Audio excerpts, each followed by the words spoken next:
cuando el Congreso en el 2003 declara saca un proyecto, una resolución por la que declara la inconstitucionalidad de las leyes de punto final y obediencia de vida, que eso hace que la Cámara Federal ordene la reapertura de las 2 megacausas en Capital, ahí empezamos a recibir muchas consultas de gente a los que el CELS en su momento había patrocinado en los 80 que querían retomar su caso.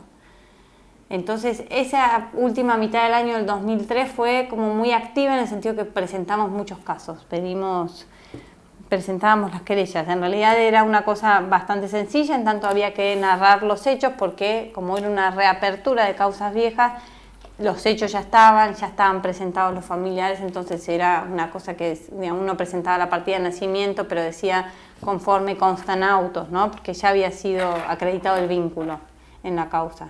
Entonces toda esa parte del 2003 fue como de mucha preparación de los casos, y en ese momento tuvimos como criterio, bueno, tomamos aquellos casos que el CELS patrocinó, no tomábamos casos nuevos, pero no medimos que hoy como hoy tenemos 54 casos, que es mucho trabajo. Tomamos, no establecimos ningún criterio. El 2004 fue todo un trabajo de discusiones de derecho. Entonces las defensas empezaron a plantear que los delitos estaban prescriptos, que tenía que intervenir la justicia militar, que había cosa juzgada, que las leyes eran válidas, que los indultos eran válidas. Entonces fue toda una discusión sobre derecho. En el 2005 fue la inconstitucionalidad de las leyes y en el medio empezamos a darnos cuenta que con la información que teníamos, en algunos casos era suficiente si uno tenía que ir a un juicio. Pero pensando en un juicio donde uno tiene que probar realmente que tal persona es responsable del delito que uno le está imputando, había que salir a buscar un poco más de prueba o buscar nuevos testigos o conversar con los testigos viejos a ver si se acordaban de algo. Entonces el 2005 fue más pensar a ver cómo podíamos trabajar esa línea. Y así empezamos a preparar también el juicio de Simón. O sea, Simón a fin de año pasado lo elevan y era para mí mi primera experiencia en un juicio oral. Todo lo que fue la preparación del juicio fue súper interesante, fue muy enriquecedora hablar con los testigos, fue darnos cuenta que para ellos era, por un lado, muy importante ir a declarar y contar, pero por otro lado era muy movilizante. Entonces empezamos a trabajar con el equipo de salud mental del CELS, porque era importante que ellos nos ayudaran a nosotros. Digo, yo soy abogada y sin embargo recibía muchas confesiones de los testigos que ni siquiera las dijeron judicialmente. Entonces desde casos de mujeres que habían sido violadas y que nadie sabe que fueron violadas o porque nunca lo dijeron, entonces era mucha carga para mí.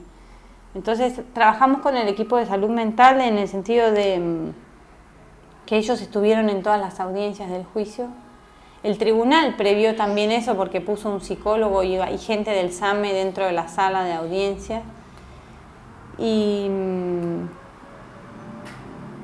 bueno, buscamos los testigos, buscamos la prueba, o sea, estábamos como súper preparados. Al momento de pedir la pena tuvimos una discusión entre nosotros porque a partir de Bloomberg se reforma el Código Penal y dice que, digamos, el máximo de la pena puede ser 50 años.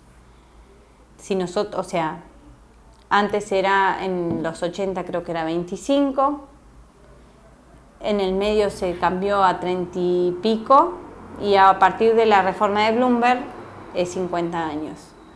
Los hechos fueron cometidos en el 78.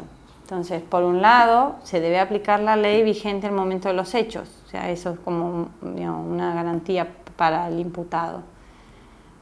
Pero nosotros partimos de la base de que hay un delito que se sigue cometiendo, que es la privación ilegal de la libertad. O sea, los pobletes están desaparecidos, el delito se sigue cometiendo. Entonces, como parte del delito se sigue cometiendo, puedo aplicar la ley vigente en este momento. Y la ley vigente en este momento, lamentablemente, es la del señor Bloomberg, pero la ley vigente en este momento dice que puede ser hasta 50 años. Entonces, hasta un rato antes de nuestro alegato, discutimos sobre qué pena pedir.